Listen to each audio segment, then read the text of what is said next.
E paw tuke ni tim mar agoko ma Kisumu RFC nigi geno mar idho ng'ala mamalo motelo ne tuke agoko mag Dala Sevens michano bagi boma ma Kisumu kochakore odiechieng' ma kiny.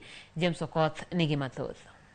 Yes, we've hired dog units to do regular patrol, especially at night when we know security is a menace.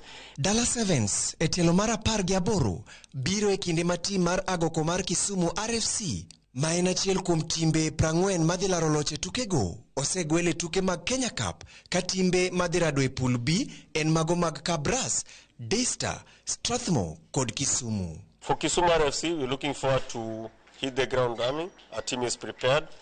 We've had a couple of preparations for the boys and being promoted back to Kenya Cup. Dala Sevens e tielo mar 18 biro e kinde ma tim mar agoko mar Kisumu RFC ma en achiel kuom timbe 40 madhi laro loche tukego osegwel e tuke mag Kenya Cup ka timbe madhi rado e pool B en mago ma Kabras, Daystar, Strathmore kod Kisumu.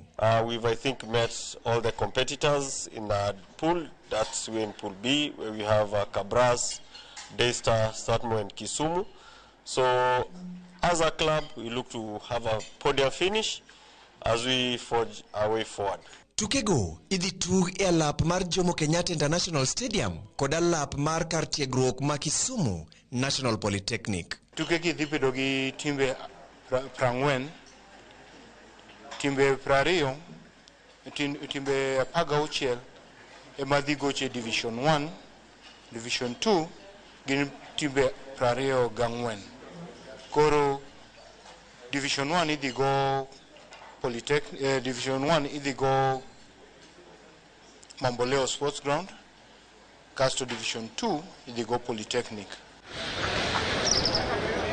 Riwruok mag tuke agoko e pachoka motisi ni Dala Sevens en chenro makare mag timbe mag tuke agoko yudogo sir makor ka omenda ka koro ikwayo johera mag tuke agoko mondo ochop kar rombgi kaka yo makende mar siro tukegi. James Okoth, Ramogi TV.